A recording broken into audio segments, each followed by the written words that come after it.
더 배움 강추린 한국사 약속의 이름 최승건입니다. 자, 오늘 조선 전기의 문화, 찬란했던 조선 전기의 문화. 그래서 부제가 뭐죠? 15세기 때처럼만 하자. 15세기 때처럼만 하자. 이때처럼만 하자. 이때처럼만 했으면 얼마나 좋을까요? 근데 뭐 인생도 그렇고 뭐 인생 그 사람의 어떤 살아가는 스토리를 우리가 인생이라고 그러잖아요. 그렇죠? 국가의 어떤 살아가는 그 스토리를 우리가 역사라고 하는데, 우리가 이제 그 상승 곡선을 타고 올라갈 때도 있지만 또 떨어질 때도 있겠죠. 예, 국가도 마찬가지입니다. 국가도. 그래서 영원한 전성기는 있을 수가 없고 또 영원한 또 쇠퇴기도 있을 수가 없어요. 그래서 내려간다. 야, 내가 지금 내려가고 있다. 뭐 이렇게 뭐 실망할 필요 없습니다. 좌절할 필요 없어요. 좀 내려간다는 것은 그건 뭘 의미하는 거죠? 올라가기 위한 뭡니까? 올라가기 위한 준비 단계다라는 거죠. 산이 이렇게 있습니다. 산이 이렇게 있는데 우리가 이제 산을 다 이렇게 고지를 향해서 올라갈 때는 굉장히 힘들잖아요. 그렇죠? 올라가면 힘듭니다. 딱 올라갔어요. 너무 정점에 올라갔어요. 예, 올라갈 때도 고지가 눈앞에 보니까 즐거워. 근데 점점 쇠퇴, 내려갈 때 이제 내려갈 때 더 빨리 내려가죠? 예, 올라갈 때부터 더 빨리 내려갑니다. 가속도를 붙어서. 그러나 이 가속도부터 더 빨리 내려가는 것이 있기 때문에 여기에 다음 고지로 올라갈 때는 좀 더 쉽게 올라갈 수 있다. 아, 내가 말했지만 너무 잘 얘기한 것 같아요. 그러니까 여러분들 실망하지 마시고, 여러분들이 고지를 위해서 가고 있는 그런 과정이다라고 생각하시면 되겠습니다. 자, 그럼 조선 전기 때의 문화, 특히 이제 15세기 문화, 굉장히 즐거운 그런 문화죠. 15세기 때는 여러분들이 그 건국 초기 때문에 국가 기틀을 마련하기 위해서 성리학이 그 배타적인 학문임에도 불구하고 성리학 이외의 학문에도 굉장히 받아들이는 수용적인 태도를 보였죠. 그래서 조선 전기 때의 문화는 굉장히 많이 발달을 합니다. 그 첫 번째로 15세기 때의 문화에 대해서 한번 알아볼게요. 15세기 때의 문화. 부제가 뭐였죠? 15세기 때처럼만 하자 였죠. 15세기 때처럼만 하자. 요때처럼만 하자. 뭐 세종대왕부터 이제 뭐 쭉 이렇게 국가 기틀을 마련했던 여러분들 훈민정음 창제는 여러분들 너무너무 잘 아시고, 그리고 훈민정음을 바탕으로 해서 국문학이 발달하게 되는데, 그 국문학이 첫 번째로 나오는 것이 이제 뭐가 있죠? 용비어천가가 있습니다. 세종이 만든 용비어천가가 있어요. 자, 여기서 말하는 용비어천가, 용이 날아가는데 여기서 말하는 용이 누구예요? 바로 임금들을 얘기하는 거죠. 예, 뭐 자기를 비롯해서 자기 아버지, 뭐 자기를 뭐 이렇게 찬양하는 건 없고, 자기 아버지, 뭐 그 이방원, 그 다음에 할아버지, 뭐 태조 이성계 쭉쭉쭉 올라가요. 뭐 이자춘 뭐 이런 쭉쭉쭉 올라가요. 그래서 자기네 그 조상들을 찬양하는 그런 어떤 노래다라고 보시면 되겠습니다. 이것을 했던 이유는 바로 이제 훈민정음을 창제하고 나서 시험적인 어떤 그 생각으로 이런 문학 작품을 만들었다라는 거고요. 그 다음에 월인청강지곡이 있습니다. 월인청강지곡이 있는데, 이 월인청강지곡은 말 그대로 노래예요. 노래 가사다라고 보시면 되겠습니다. 근데 불교식으로 이렇게 만들어진 노래예요. 근데 이 노래를 왜 졌느냐? 한글로 왜 졌느냐? 바로 소헌왕후를 위해서 지은 거예요. 소헌왕후가 뭐냐면 이 세종비죠. 예, 세종비 심씨입니다. 심씨. 이 심씨가 이제 죽었어요. 예, 죽어가지고 자기 죽은 그 중전을 위해서 이걸 지은 거예요. 월인청강지곡. 예, 이걸 지었는데, 이거 전에 여러분들이 뭐가 있냐면 석보상절이라고 있습니다. 석보상절이라고 있어요. 역시 이것도 마찬가지로 불교와 깊은 관련이 있는데, 이 석보상절은 누가 지었냐면은 수양대군이 지었어요. 자, 수양대군은 나중에 뭐가 되죠? 임금인 세조가 되죠. 세종의 둘째 아들이죠. 예, 둘째 아들에게 엄마가 죽었으니 엄마를 위해서 네가 한번 만들어 보거라 해가지고, 예, 아바마마 해가지고 요게 만들어 석보상절이에요. 그러니까 석보상절이 먼저 만들어지고 그 다음에 자신이 만든 겁니다. 여러분들 요거 순서를 기억해 주시면 좋을 것 같아요. 왜 그러냐면 간혹 가다가 비슷한 동시대의 어떤 작품들의 순서를 물어보는 문제가 간혹 가다가 나오거든요. 그때 이제 틀리시면 안 되니까 얘가 아들에게 먼저 딱 이렇게 한번 지어보거라. 예, 아바마마. 그 다음에 1년 뒤에 자기가 지었다라는 거 아시면 되겠습니다. 자, 그 다음에 역사서로 굉장히 조선 왕조는 초반부터 역사에 대해서 깊은 관심을 가졌습니다. 자, 왜 그러냐면 건국 초반기다 보니까 뭐가 중요했습니까? 이 민심을 얻는 데 굉장히 중요하게 생각을 했어요. 백성들의 마음을 얻는데 앞에 있었던 고려 왕조가 망했기 때문에, 그렇죠? 그렇기 때문에 민심을 얻기 위해서 고려 왕조가 왜 망할 수밖에 없었고, 그 다음에 조선이란 나라가 왜 태어날 수밖에 없었는가, 그 논리를 정당화시키기 위해서, 합리화시키기 위해서 역사를 굉장히 중요시 여겼다라는 거죠. 여러분들이 조선왕조실록은 너무나 잘 아실 것이고, 그래서 얘는 패스도 되겠죠. 그 다음에 여기 나오는 동국통감이 나옵니다. 동국통감. 동국통감이죠. 동국은 어디예요? 동국은 우리나라죠? 예, 우리나라입니다. 이거는 성종 때에 만들어지는데 성종 때에 편년체로 되어 있습니다. 자, 편년체가 뭐죠? 그 시대의 순서대로 이렇게 쭉 나열하여 쓰는 것이 이제 편년체죠. 그렇죠? 당군부터 언제까지겠어요? 고려까지겠죠. 그렇죠? 요 때를 딱 만든 역사예요. 동국통감. 편년체로 만들어졌다라는 거죠. 대표적인 편년체 사서가 뭐가 있어요? 조선왕조실록이 있죠. 임금에 이렇게 쭉 사건별로 순서별로 쫙 돼 있는 거죠. 자, 그 다음에 고려사가 있습니다. 고려사는 또 이제 뭐의 역사겠어요, 여러분들? 예, 고려의 역사겠죠. 무슨 뭐 어디의 역사겠습니까? 고려의 역사겠죠. 자, 고려사가 이제 만들어지는데 이 고려사는 말이에요. 이 고려사는 어떠한 특징이 있는가? 그것을 한번 보셔야 돼요. 어떠한 특징이 있는가?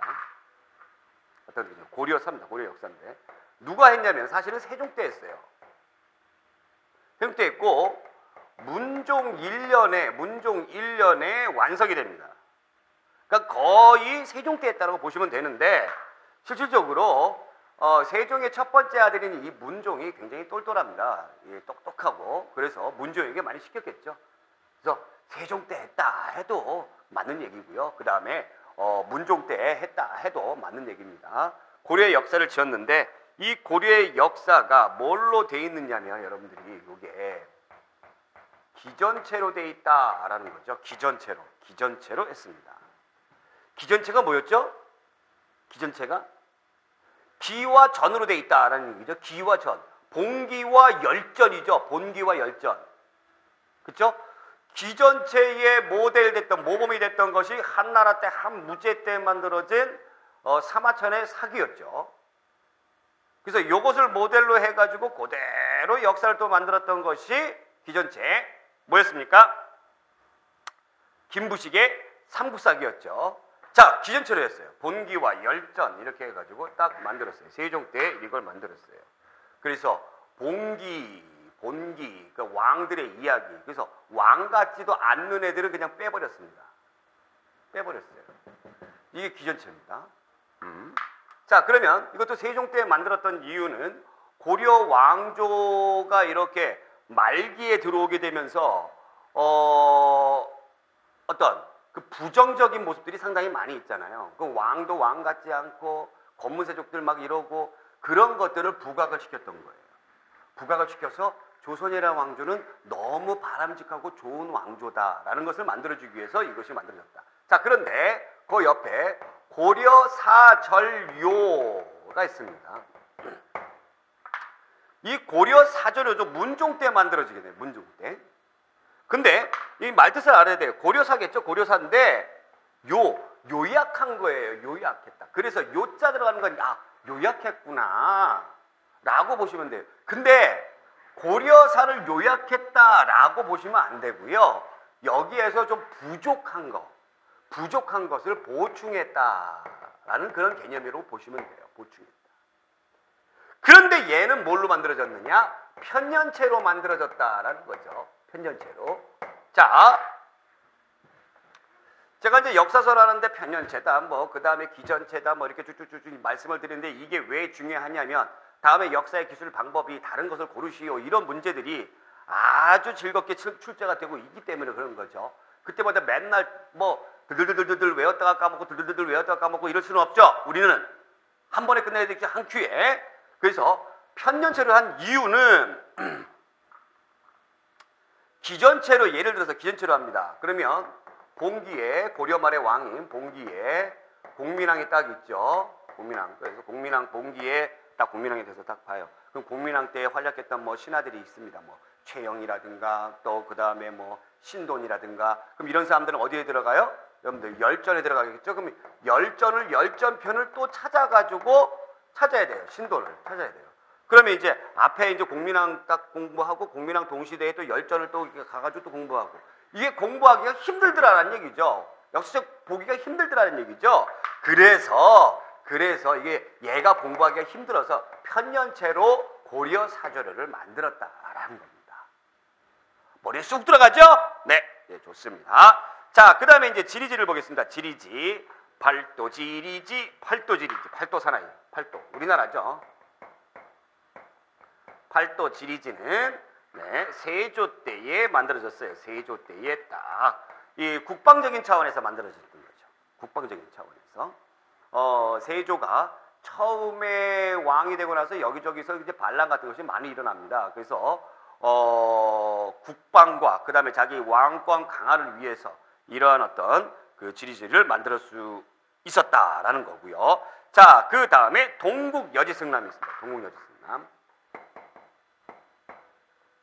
동국여지승남. 네, 승남. 동국여지승남은 성종 때에 만들어진 거예요. 이건 종합지리세요. 종합. 여러분들이 이 종합이다라는 말이 나오게 되면은요, 거의 성종 때 이루어졌다라고 보시면 되죠. 성종 때 쭉 보면은 이 어떤 부분을 볼 수가 있냐면은 이 성종이란 시호가 무언가를 완성했다라는 그런 사람한테 붙여준다고 제가 얘기를 했잖아요. 그렇죠? 성종 때. 그래서 동국통감도 보게 되면은 아주 우리나라 처음 시작부터 당군부터 고려까지 쭉 한 거예요. 뭐 그러면 그 전에 만들어졌던 뭐 고려사라든가 고려사조는 그 한정된 부분에 한해서만 역사서를 기술을 하잖아요. 근데 이렇게 했다라는 거. 그러면 이 지리서인 동국여지승남도 종합 백과사전적인 인문지리서다라는 얘기죠. 인문지리서. 그래서 성종 때 이것이 나왔다라는 거예요. 동국여지, 여행하면서 지리예요. 지리. 아시겠죠? 동국여지승남. 왜 성종 때 이것이 나왔다라는 거 여러분들이 있고 이해해 주셔야 돼요. 자, 그 다음에 유교 질서를 강화하기 위해서 뭐를 했느냐? 법전을 만들죠. 법전. 그 대표적인 법전이 경국대전입니다.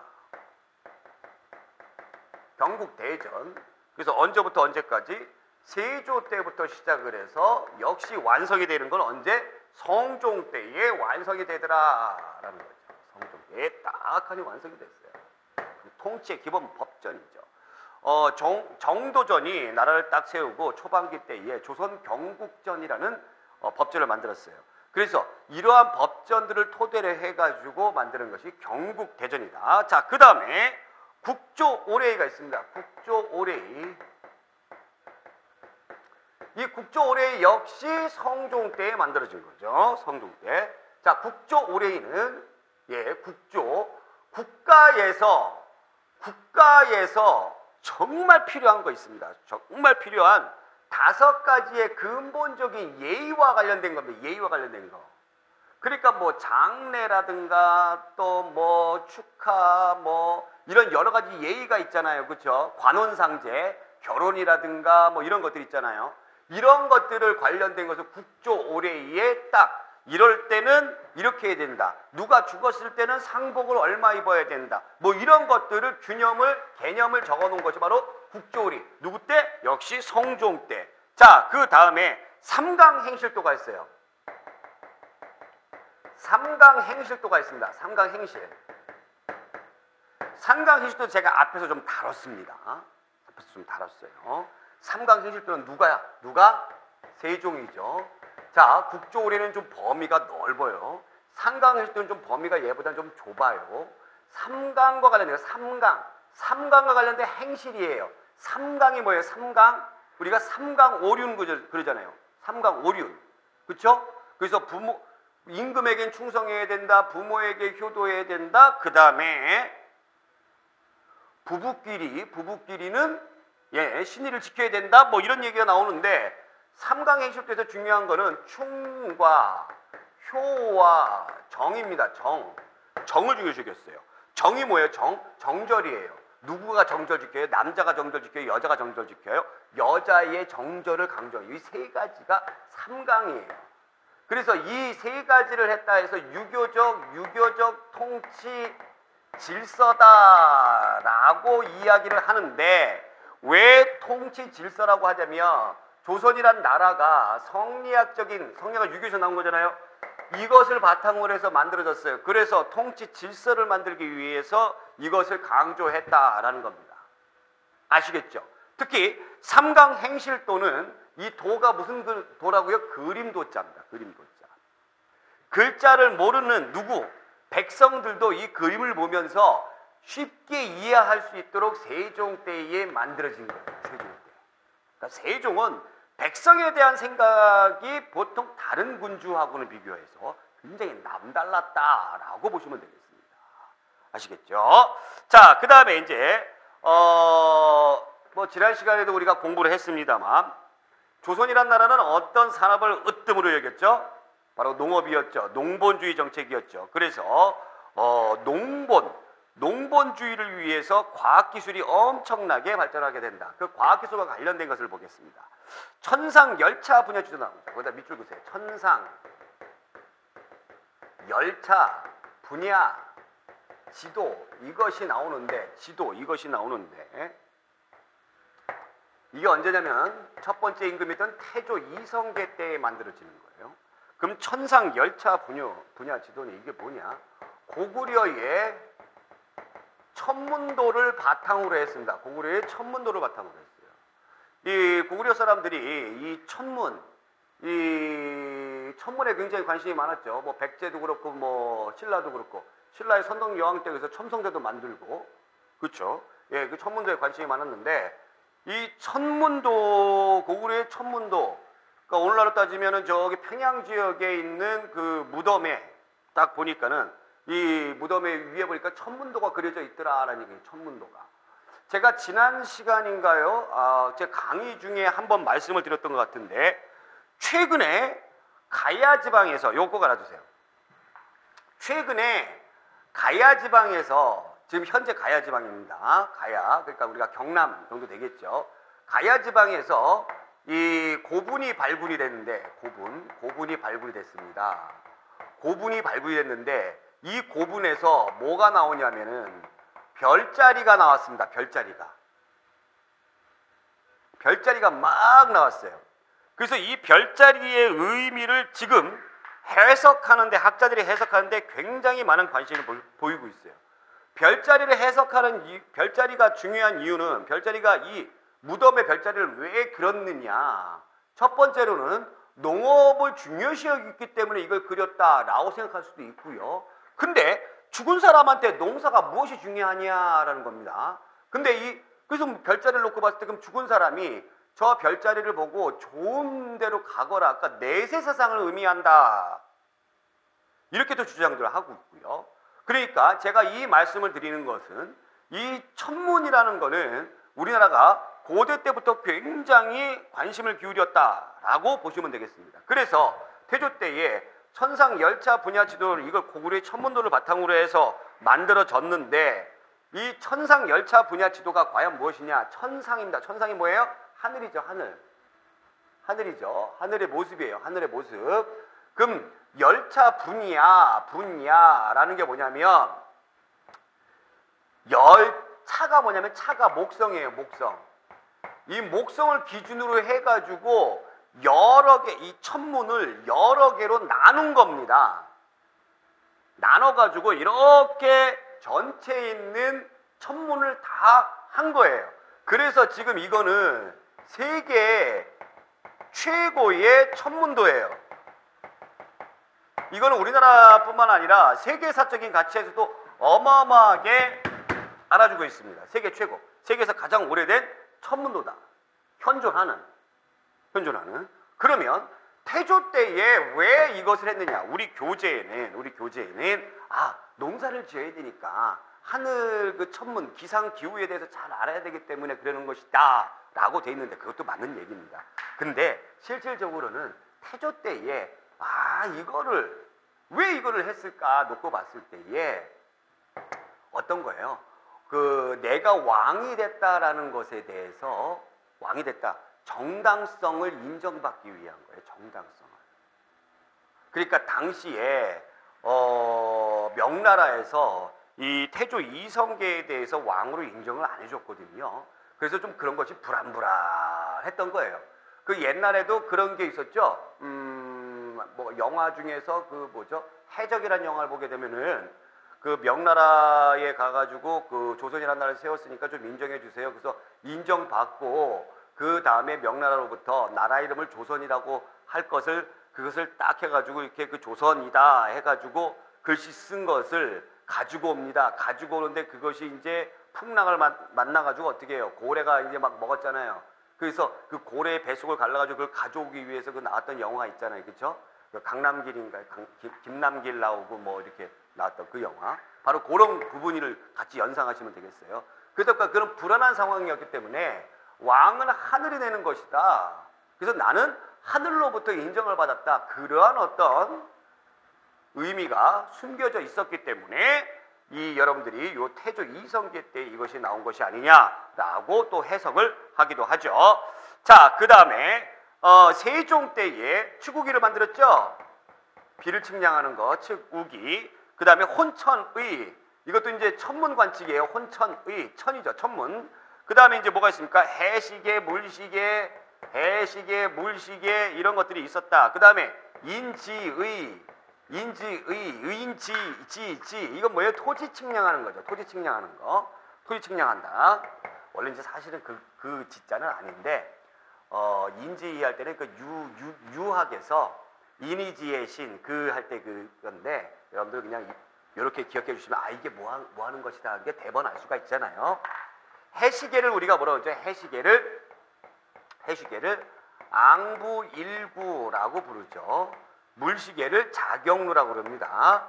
자경루는 여러분들이 세계 최초의 뭡니까? 잠용종이에요. 잠용종. 예, 잠용종. 그 다음에 해시계는 굉장히 많았다고 해요.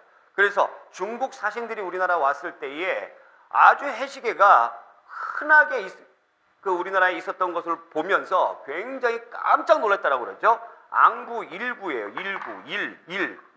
일이 뭐예요? 일이죠. 해죠. 해. 그래서 해시계예요. 앙은 뭐냐면 우러를 왕이에요. 우러를 앙. 추앙한다 막 그러잖아요. 그렇죠? 우러러 보는 거예요. 앙. 부는 뭐냐면 부는 소뚜껑이에요. 그래서 마치 해시계가 소뚜껑 모양으로 생겨서 하늘을 우러러 본다 해서 앙부일구라고 지어준 겁니다. 자, 여기까지 보면서 잠깐 자료를 한번 볼게요. 훈민정음 여기 나오는데 훈민정음은 언해본이죠. 이 말을 어떻게 해석한다. 언해본이에요. 여러분들이 요거 세종 때 나왔던 언해본하고 그 다음에 조선 후기에 나오는 운해본하고 여러분들 구분하셔야 돼요. 운해본, 그냥 운해 구분하셔야 돼요. 이 훈민정음 운해는 조선 후기의 학자인 신경준이라는 사람이 이걸 만든 거예요. 신경준. 조선 후기 때. 조선 후기 들어가게 되면서 이 훈민정음을 천시하는 그런 분위기 때문에 잘 우리나라 학자들이 연구를 안 했거든요. 그래서 조선 후기 때에 들어가면서 실학에 열풍이 불어오게 되면서 우리 것을 강조하는 그런 어떤 학문적인 연구의 유행이 번져나가죠. 그래서 우리의 언어를 중요시 여겨가지고 신경준이라는 사람이 훈민정음 운해를 발표를 하게 됩니다. 그러니까 요거하고 발음이 비슷하니까 구분 잘 해주시고 나중에 실학할 때 나와요. 자, 그 다음에 이제 이것이 추구기, 서양보다 200년이나 앞섰고요. 자경루라고 하죠. 자경루. 자, 그 다음에 이제 농사짓설 제가 잠시 후에 하기로 하고, 이게 이제 앙부일구죠. 앙부일구인데 여기 이제 딱 보니까 우리 교재에는 뭐가 났어요? 오타가 났죠? 그래서 앙불일구로 고쳐주세요. 자, 그 다음에 이제 여기 나오는 거 경국대전. 네, 경국대전. 여기 어디에 경국대전이라고 나와 있던데 보니까 글씨에 어디 글씨에 나와 있니? 경국대전. 아, 여기 있네요. 경국대전. 경국대전 이렇게 나와 있네요. 자, 경국대전 이렇게 나와 있다. 자, 그 다음에 이제 또 뭘 봐야 될까요? 아, 농서 보겠습니다. 농서. 역시 세종 때도 농서가 편찬이 되는데 세종대왕이 많은 일을 해요. 농서 편찬하는데 이 농서 중에 아주 중요한, 엄청나게 중요한 가치가 있는 것이 농사직설이죠. 말 그대로 농사직설은 우리나라에 맞는 것을, 우리나라 현실에 맞는 것을 직접 쓴 거예요. 이거하고 여러분들이 비교가 되는 것이 바로 이암의 농상집요입니다. 예, 농상집요예요. 이거는 우리나라 농서가 아니죠. 중국의 농서를 번역한 거죠. 그러니까 요거 꼭 기억해 두세요. 최초의 우리나라의 농사, 최초 우리나라 자체의 농법을 소개한 거 농사직설이다. 세종 때. 자, 그 다음에 한문학도 발전이 되는데 서거정은 어느 시대 때 사람이죠? 성종 때 사람이죠. 서거정이 동문선이라는 문학집을 동문선. 동은 우리나라를 얘기하는 거고, 문학집, 선 뭐예요? 선발해가지고 뽑아놨다, 선출했다, 뽑았다라는 겁니다. 즉 우리나라의 문학작품 가운데서 고대서부터 쭉 가가지고 정말 그 주옥 같은 거, 아름다운 문학작품을 딱 뽑아가지고 한 것이 바로 동문선이다. 그 이 동문선의 글자가 뭘로 되어 있을까요? 여러분들 훈민정음 되어 있을까요? 아니죠. 옛날에는 우리가 훈민정음 없었잖아요. 그렇죠? 삼국시대, 고려시대 없었잖아요. 그래서 요거는 한문으로 되어 있다. 그래서 한문학이다 라고 이야기를 하는 거고요. 자, 인쇄술을 보겠습니다. 인쇄술을 보는데 이것도 이제 시험 문제에 잘 나와요. 개미자가 있고요. 그 다음에 갑인자가 있어요. 개미자가 있고 갑인자가 있어요. 이게 뭐냐면 이 활판을 개미년에 만들었다 해서 개미자, 갑인년에 만들었다 해서 갑인자라고 부르는데, 우선 개미자부터 볼게요. 이 개미자 누가 만들었냐면 태종 때에 만들었습니다. 아, 태종이 왕권 강화만 하느라고 열심히 노력을 했거니 이렇게 생각을 했는데 그게 아니었죠. 이 활판 인쇄술에도 깊은 관심을 보였습니다. 개미자. 이 개미자. 주자소를 만들어 가지고, 이 주자소라는 게 뭐죠? 이 글자를 조판해 가지고 이렇게 인쇄를 하는 그런 기관을 주자소라고 그러죠. 이것을 해 가지고 구리로 이것을 만들었어요. 개미자를 딱 만들었습니다. 그러니까는 이제 그 금속활자죠. 금속활자로 된 거예요. 구리니까 이 개미자를 딱 만들었다. 자, 근데 이 개미자를 만들었는데 이 갑인자는 언제 만들어졌어요? 세종 때 만들어졌어요. 이 문제는 뭐냐면 이게 우리가 이제 활판 인쇄술이다라고 보시면, 이걸 찍어내기 위해서 글자가 여기 안에 들어가야 되잖아요. 그렇죠? 구리로 된 글자가 이렇게 들어가야 되잖아요. 그러면 글자와 글자 이 간격이 그냥 어떤 틀이 없으면 밀려버려요. 쭉 밀려버려요. 그래서 나중에는 이제 인쇄를 하게 되면은 이렇게 똑바로 이렇게 이게 뭐다라고 확실하게 알 수 있게끔 되는 것이 아니죠. 그래서 그 간격을 유지하기 위해서 글자와 글자 사이에 행과 또 열을 맞추기 위해서 그 간격이 있습니다. 그 간격을 뭐라 했냐면 밀랍이라고 해가지고, 밀랍이 뭐냐면 납입니다. 납. 요런 글자와 글자 사이 이 간격에다가 납을 녹여가지고 여기에다가 넣는 거예요. 납을 녹여가지고. 그러면 납을 녹여가지고 딱 놓으면은 납이 나중에 굳어지게 되면은 요 글자와 글자의 이 사이 간격이 어때요? 흐트러지지 않죠. 이것이 바로 밀랍이에요. 그래서 여태까지는 이렇게 했다라는 얘기입니다. 그런데 문제는 뭐가 있느냐? 이렇게 하다 보니까 시간이 오래 걸리더라는 얘기죠. 납을 녹여야 되고 납을 부어야 되고 그 다음에 이 붓는 것이 또 굳어져야 되고, 근데 이 납과 구리는 서로 같은 금속이기 때문에 이걸 제대로 붓지 않으면 글자판이 있는 이 구리를 침범을 하더라는 얘기죠. 그래서 나중에 인쇄가 잘 안 되는 경우들이 있어요. 속도도 느리고. 그것을 세종대왕이 누가? 야호! 세종대왕이 고친 것이 바로 갑인자예요. 그 부분은 이 밀랍을 사용한 것이 아니고 대나무를 사용했어요. 대나무. 대나무가 뭐예요? 죽이죠. 죽. 여기서 대나무를 사용해가지고 여기를 딱 했다라는 얘기입니다. 그러다 보니까 어때요?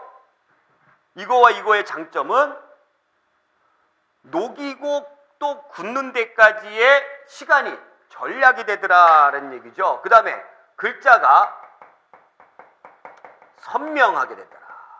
그래서 보통 2배 이상의 뭐라고 그럴까요? 생산량을 보입니다. 시간이 절약되다 보니까 많이 찍어내더라는 얘기예요. 이 두 가지를 반드시 알아주셔야 돼요. 반드시. 꼭 알아두셔야 돼요. 대단히 대단하고 굉장히 굉장하고 상당히 상당하다. 야호. 개미자, 갑이자. 그래서 둘 중에 뭐가 갑이에요? 갑인자가 갑이죠. 그래서 갑인자예요. 희종 때. 꼭 알아두세요. 자, 그 다음에 이제 문학으로는 사대부들이 뭐 시조도 짓고 가사도 짓고 금오시나 있죠? 금오시나. 이거 누가 한 거죠? 김시습이 한 거죠? 김시습은 세조가 임금이 되는 것을 반대해가지고 이렇게 저렇게 돌아다닙니다. 예, 돌아다니면서 문학작품이나 쓰고 인생의 덧없음, 권력의 덧없음, 또 그 다음에 이 권력으로 나아간 사람들을 이렇게 비꼬는 그런 내용들이죠. 예, 금오시나, 김시습. 그러니까 이 사람 이거 뭘로 적겠어요? 한글로 적겠죠. 그래서 한글이 아니라 뭘로 적겠어요? 한문으로 적겠죠. 최초의 한문 소설이라고 이야기를 합니다. 그 다음에 건축은 뭐겠어요? 15세기 때 건축들은 주로 이제 뭐 궁궐이라든가 성이라든가 이런 거 적겠죠. 그런 얘기들 나오는 거고, 특이한 것이 이제 원각사지 10층 석탑이다. 원각사지 10층 석탑이다. 10층 석탑이 나온다. 원각사지 10층 석탑.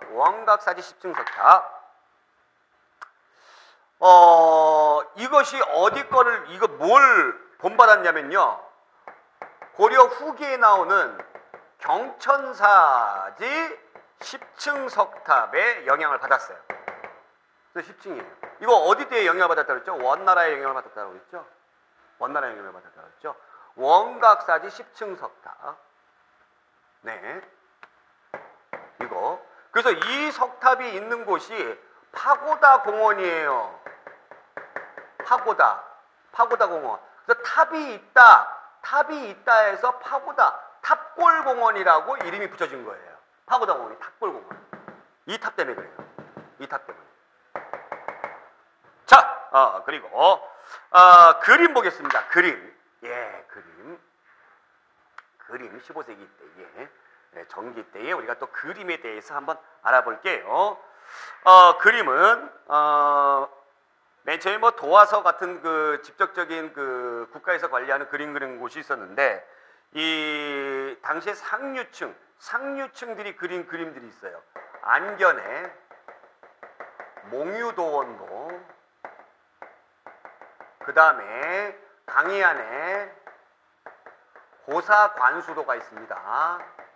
자, 당시에 상류층들이 이걸 그렸는데, 15세기 때는 굉장히, 15세기 문화잖아요. 굉장히 뭐예요? 좋은 국가를 만들기 위해서 일치단결해가지고 으쌰 하는 그런 기였잖아요. 으쌰. 그래서 이상국가, 제가 지난번에도 얘기했지만 조선의 건국의 의의는 유교적 통치 이념을 바탕으로 한 양반 관료, 유교적 통치 이념을 바탕으로 이상국가를 건설하기 위한 양반 관료 사회가 바로 조선의 건국의 의의다라고 말씀드렸어요. 그래서 그거를 제가 하나하나 분석을 해드렸죠.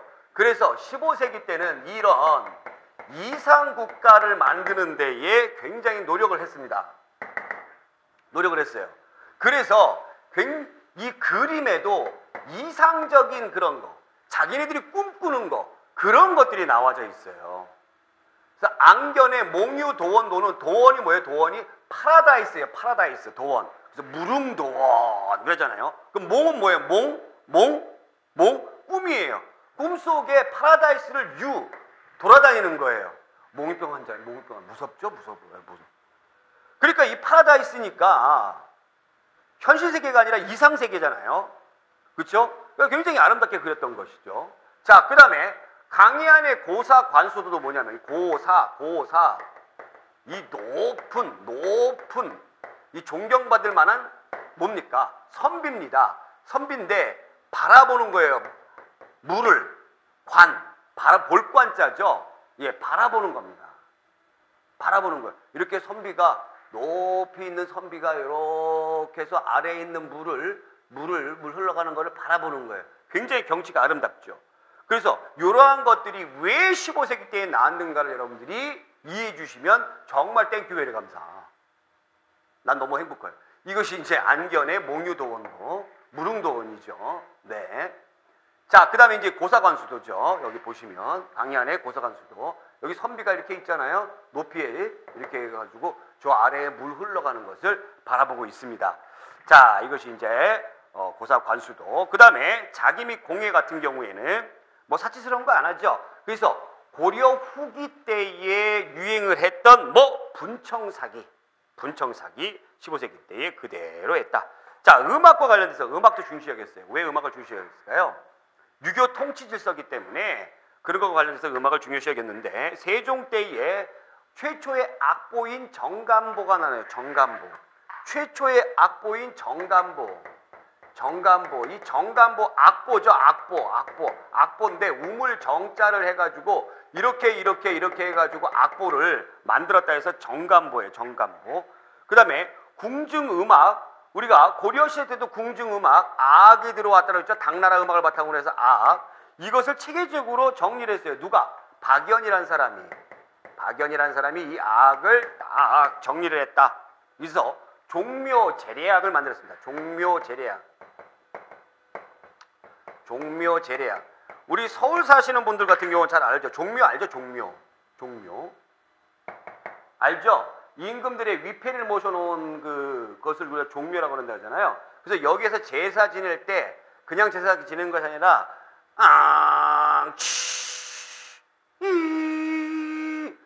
잘 흉내를 잘 못 내겠는데 어쨌거나 이런 음악들이 나오죠. 그리고 박을 이렇게 치잖아요. 박을. 그래서 박인가? 박? 처음 시작할 때 음악 시작합니다 해가지고 박을 한번 치고 그 다음에 끝날 때도 박 치죠. 이게 종묘제례악이에요. 종묘제례악. 자, 그러다가 이제 성종 때 역시 또 성종 등장합니다. 이분 등장하세요. 이것을 그림으로 설명한 악학개범이나다. 악학개범. 이런 것들을 그림으로 딱 설명을 했어요. 그림으로. 그러니까 이제 일종의 이거는 이제 이런 것들이 이제 문자로 딱딱딱 했는데 이것을 그림으로. 그러니까 연주하는 사람들이 쉽게 연주할 수 있도록. 누가? 성종 때. 그러니까 이 성종이라는 임금은 세종 때 나왔던 것을 바탕으로 해서 조금 더 발전시키고 조금 더 완성하게 되고 이런 분이 아닌가 저는 그런 생각이 들어요. 자, 그렇다면 이제 16세기 문화로 가겠습니다. 16세기 문화는 별 볼 일 없어요. 16세기 문화는 별 볼 일 없어요. 없어. 근데 우리는 알아야 돼. 왜? 시험 문제 나오니까. 자, 16세기의 문화는 16세기의 주인공들이 누구라고요? 사림입니다. 사림이에요. 얘네들이에요.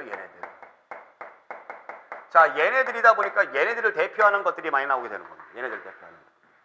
그래서 자기네들은 욕심도 없어.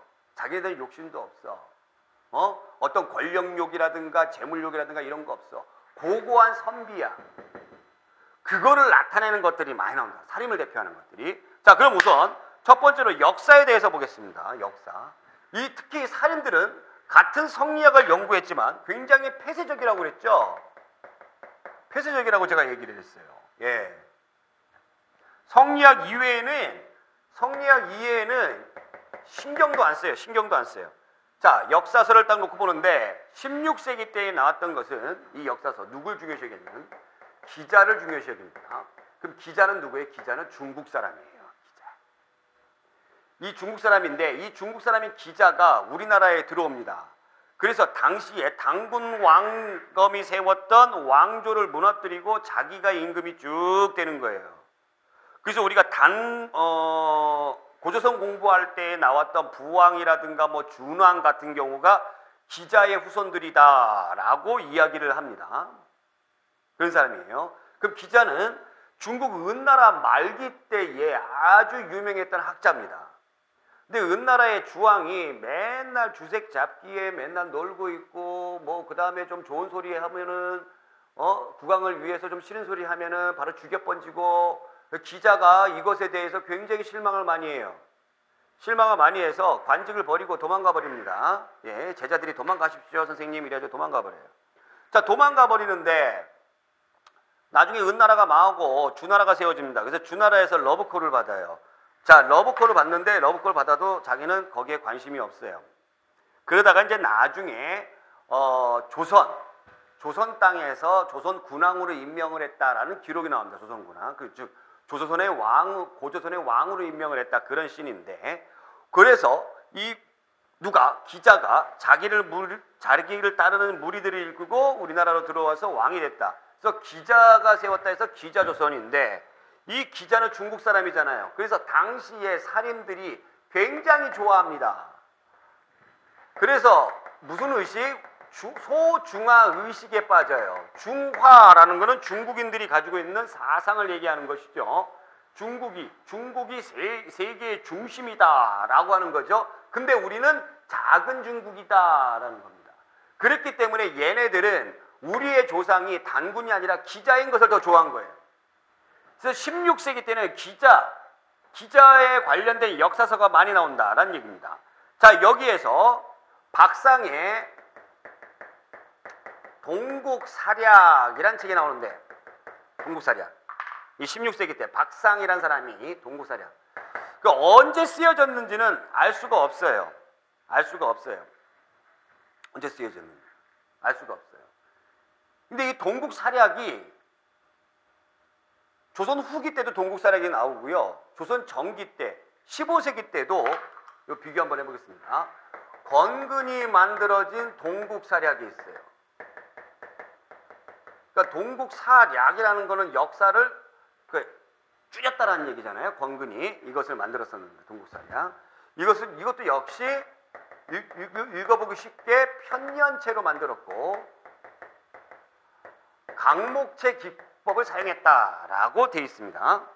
제가 그냥 이거 여러분들이 그냥 잊어버려도 되니까 그냥 나의 배경 지식을 넓힌다라는 개념으로 들어주세요.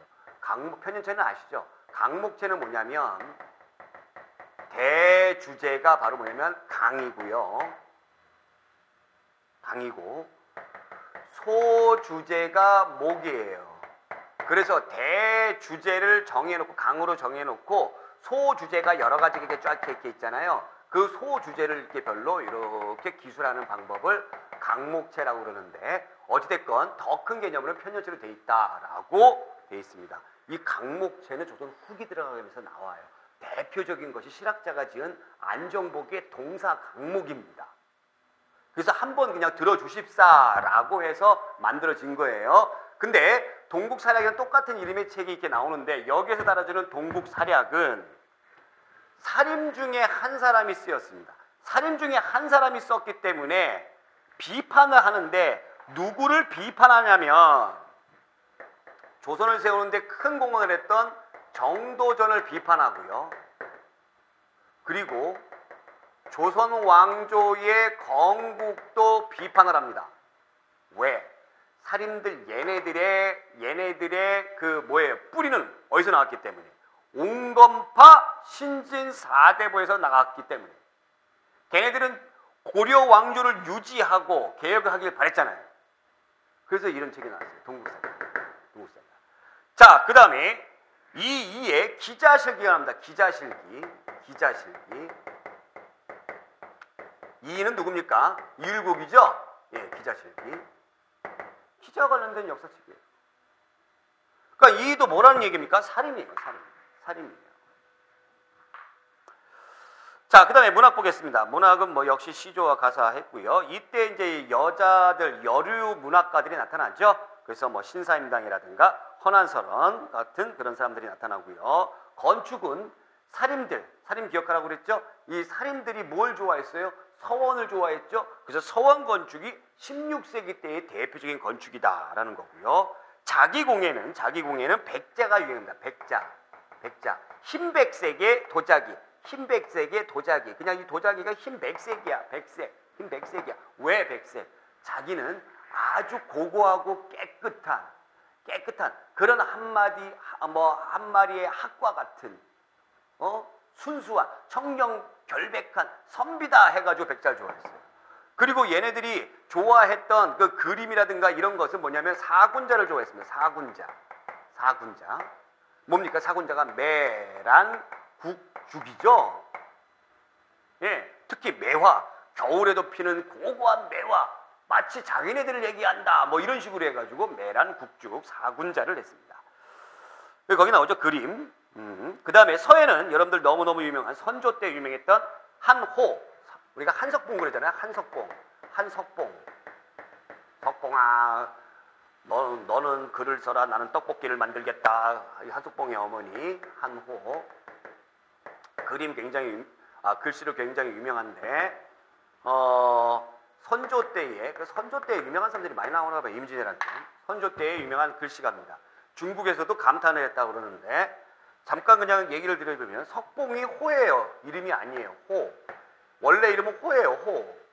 이 호인데 이 석봉이 왜 이름이 됐냐면 여러분들 저기 금천구 있죠? 금천구. 서울에 보면 금천구가 있는데 거기 이제 관악산 줄기가 있잖아요. 거기에 이제 석봉산이 나죠. 석봉산. 이 석봉산을 그렇게 좋아했대요. 그래가지고 이것이 이제 이 사람의 호가 된 거예요. 이 사람은 참고로 높은 벼슬까지 올라가지 못합니다. 그 글씨만 잘 썼어요. 글씨만 잘 써가지고 유명한데 높은 벼슬까지는 올라가지 못해요. 소과의 진사시에만 합격을 해요. 진사시에만. 그리고 나서 중앙의 관료가 되는데 거의 군수 정도까지 올라갔다고 보면 돼요. 그러니까 그것도 중앙 그 군수도 천거로 해서 갔습니다. 글씨를 잘 쓰기 때문에. 근데 이 사람은 워낙 자기가 그 자기 재주를 믿고서, 이거는 좀 그 역사에서 한석봉을 좀 약간 그 부정적인 평가를 하는 사람들의 이야기인데, 자기 재주를 믿고서 뭐 군수가 됐든 뭐 현감이 됐든 지방 발령을 가게 되면은 거기에 그 자기의 어떤 그 일에 신경을 쓰는 것이 아니라 좀 한량처럼 놀았다라고 그러죠. 그래서 지적도 많이 받고 했다고 합니다. 그래서 그런 부분에 있어서는 정치적인 어떤 프로페셔널적인 부분에 있어서는 좀 비판을 많이 받는 사람이고, 그러나 글씨는 굉장히 유명했다라는 겁니다. 그렇게 비판을 많이 받았음에도 불구하고 선조가 이 글씨 때문에 인정을 했기 때문에 그래서 이제 좀 그러니까 잘 만나야 되겠죠. 줄을 잘 서는 것 같아요. 다른 임금들 같았으면 큰일 날 뻔했죠. 뭐 성종이라든가 세종 때였으면 뭐 뼈도 못 쳤을 것 같은데. 자, 자우지가 그렇게 됐고요. 자, 그래서 여러분들이 이 기자와 관련돼 가지고는 16세기 때의 사림들이 기자를 굉장히 좋아했고, 이 임진왜란, 병자호란, 양난 이후에 이 사림들이 거의 모든 것을 차지하잖아요. 그래서 이때 가면은 이 기자가 거의 우리의 조상이다라고 사람들이 인식을 해요. 근데 중국의 문헌이라든가 또 우리나라의 문헌 속에서도 기자가 들어와서 나라를 세웠다라는 부분들이 남아있긴 합니다만, 현재의 북한이 됐든 우리나라가 됐든 이 기자에 대해서 별로 인정을 하지 않아요. 그 대표적인 것이 은나라 주나라 때가 청동기 시대였거든요. 고조선도 이제 그 청동기 시대를 바탕으로 해서 건국이 됐고요. 그 대표적인 게 뭐였죠? 비파형 동검이었죠. 근데 제가 이 청동기 문화에 대해서도 제가 말씀을 드릴 때 우리나라의 청동기와 중국의 청동기가 같다라고 그랬어요? 다르다고 그랬어요? 다르다라고 그랬죠. 완전히 근본 태생부터 다르다고 그랬죠. 그렇죠? 우리는 어디에 영향을 받았다고 그랬죠? 시베리아에 영향을 받았어요. 그래서 우리를 스키토 시베리안 청동기라고 그럽니다. 만약에 기자가 중간에 들어와서 청동기를 가지고 들어왔겠죠. 했다면 중국과 비슷한 그 청동기가 아마 남아 있었을 거예요. 근데 그것이 없더라는 얘기죠. 그래서 좀 기자와 관련돼서는 현재 와서는 좀 부정적인 입장을 보이고 있다라는 거고요. 자, 이것이 이제 대표적인 16세기 건축물인 뭡니까? 서원의 모습이죠. 백운동, 주세붕의 백운동성은 백운동이라고 써있잖아요. 백운동. 근데 이것이 이제 당시 임금이 간판을 하사했죠. 이 간판을 딱 줬습니다. 자기가 이제 직접 써가지고 소수서원 사획성이 되죠. 자, 그럼 이제 지금까지 공부했던 부분 예제로 한번 확인해 보도록 하겠습니다. 자, 1번. 다음 내용이 조선사회에 끼친 공통된 영향은 무엇이냐? 서원관리 향약보급. 살인과 관련된 살인, 그렇죠? 훈구 세력의 권력을 강화하였다. 아니죠. 산림 세력의 성장은 기반이 되었다. 그렇고요. 산림 세력이 약해지고 왕권이 강화하였다. 아니고요. 중앙정부가 지방을 강하게 통제할 수 있게 되었다. 아니고요. 훈구 세력이 중앙정계로 활발하게 진출하는 계기가 되었다. 아니고요. 여기서 정답은 1번이죠. 자, 그 다음에 2번. 다음에 설명하는 작품은 뭡니까? 조선 전기 회화를 대표하는 작품이다. 이상세계와 현실세계를 조화롭게 표현했다. 안평대군이 꿈에서 본 모습을 안견히 그린 겁니다. 이 안평대군은 누구예요? 세종의 아들이죠. 네, 세종의 아들입니다. 세조의 동생이기도 하고요. 그래서 세조가 임금이 되고 나서 안평대군 죽이잖아요. 그렇죠? 글씨 굉장히 잘 씁니다. 안평대군 글씨 굉장히 잘 써요. 이게 뭐예요? 꿈속에서 몽유동원도.